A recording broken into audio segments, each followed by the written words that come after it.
Hello Exiles! Did you know that Unearth is a viable damage skill? I'm not talking about corpse explosions, I mean the actual hit damage of Unearth itself. Let's take a look at the gem. It's got 140 effectiveness and an extremely fast zero point 0.3 base cast time. Works out to about 470 effectiveness per second, which is pretty decent for a fizz spell, but on top of that, it can shotgun. With the Fledgling Helm disabling projectile collision in close range, all of the AoEs can overlap if you're close enough to the enemy. I gain a lot of extra projectiles from the new Gluttony exceptional support, which gains a stack on every cast, and at 10 stacks you gain a buff for 4 seconds that adds projectiles but makes them fire in a circle. Thanks to Unearth's very high cast speed, this buff has low downtime, and firing projectiles in a circle doesn't really affect close range overlaps. With this, I'm able to reach about 30 million single target DPS. Now that's all well and good, but there is a reason you don't really see people running Unearth as a main skill. It may have extremely high single target potential with shotgunning, but you do have to be right in the enemy. I've built quite tanky to offset this downside, but it's still just a clunky playstyle overall. The projectiles are ground targeted, so while clearing you have to aim past enemies instead of just in their direction. It may not sound like much of a difference, but it does require a lot more mouse movement, at least from what I'm used to. And as you can see from the footage, the clear is mostly carried by Herald of Ash and Chieftain explosions. The Fledgling makes it hard to hit enemies in close range, which is really obvious at the end of these breaches where there's a couple rares I'm trying to kill, but I keep getting body blocked by the trash. Phasing would help, but it's still annoying when enemies reposition. Overall, I'm happy I tried this idea, but I've since pivoted to just Reap. It's almost a one-to-one swap aside from a few supports, and even though it's less theoretical DPS, it feels way more consistent. You can find POBs for both versions in the description, but I'll quickly review them here. Okay, here's the POB for the Unearth version. Actually, let me just show you what it looks like in-game first. So just Unearth linked with Gluttony. Go over here. You can see cast, gain stacks. At 10 stacks, it starts firing in a circle like this. And then if you aim right at your feet, they can all overlap like that. So we can see in the links, Unearth Gluttony gets a lot of extra projectiles, 9 additional projectiles, because I'm actually using a Cane of Kulamak with +3 socketed supports. This plays really well with a lot of the new exceptional supports that were added. So yeah, I have Gluttony, which gets, I think, 2 extra projectiles from level 3 to level 6. Empower, obviously, is very good. And then also Invert the Rules. So I'm using 3 exceptionals, which all have a pretty good benefit from gem levels and quality. And then Inspiration and Crit Damage, they're also just very good supports that scale with additional levels and quality. Inspiration in particular helps me keep the mana cost down. Also with Invert the Rules, I'm using obviously the Elemental Mastery for a little more inversion chance, and I'm also using the Rune Graft of Treachery, and my only aura is Purity of Fire, so the enemies get a whole bunch of fire res, pretty much capped fire res on every enemy, and I will reverse that, invert that. Another thing offensively is I'm using Righteous Fire of Arcane Devotion, the transfigured version, which burns you based on mana. So if you're not scaling mana, it actually deals a lot less fire damage to you, and it's a lot more manageable. It doesn't really matter in this build because I get a lot of regen anyway, but I'm using it mainly for the more cast speed because Unearth scales really nicely with cast speed, and also the more cast speed I have, the lower the downtime on Gluttony is because you can't gain stacks while you have the additional projectiles. So you can never have fully 100% uptime, but you can get pretty close. And as you can see, my Unearth is 11 casts per second.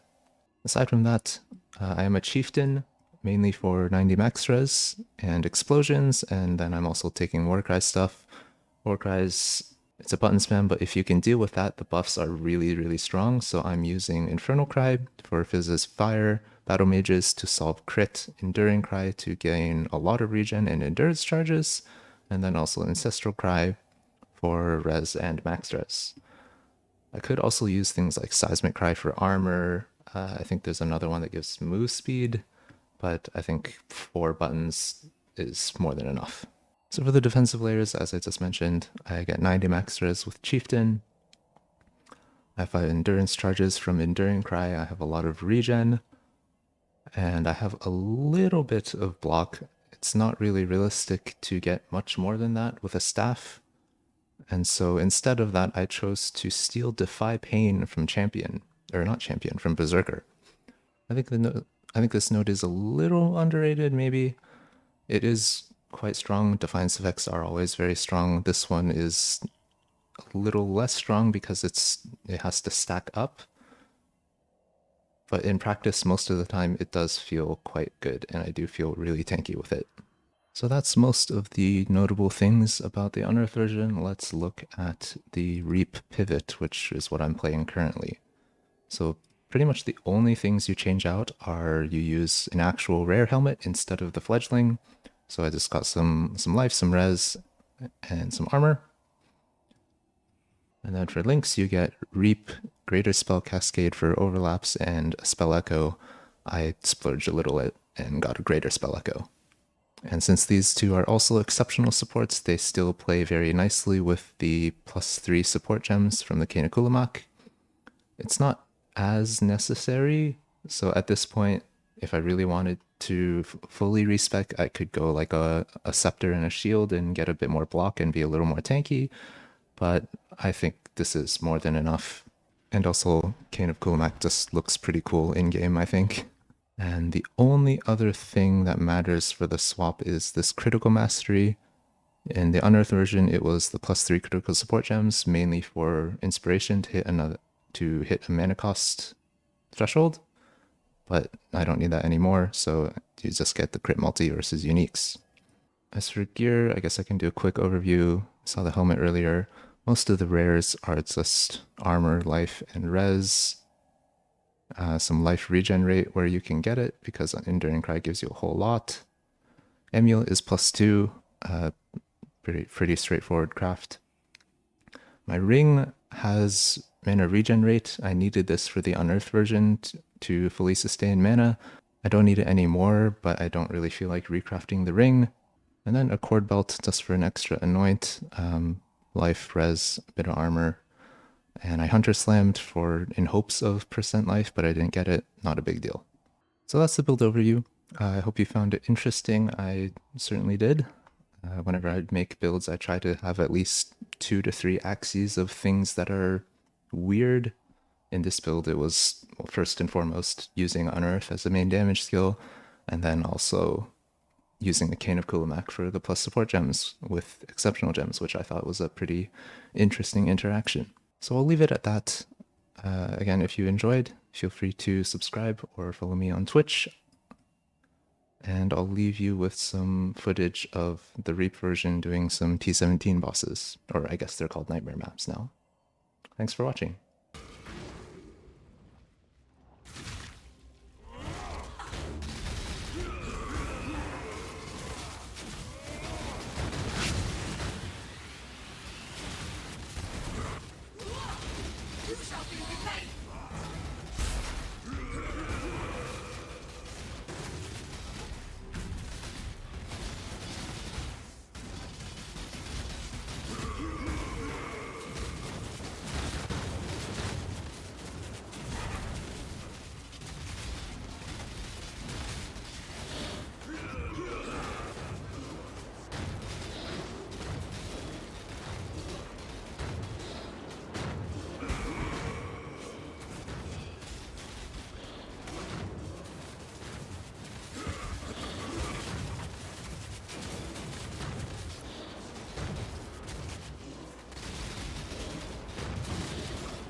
Impressive, but futile. Be gone! Swift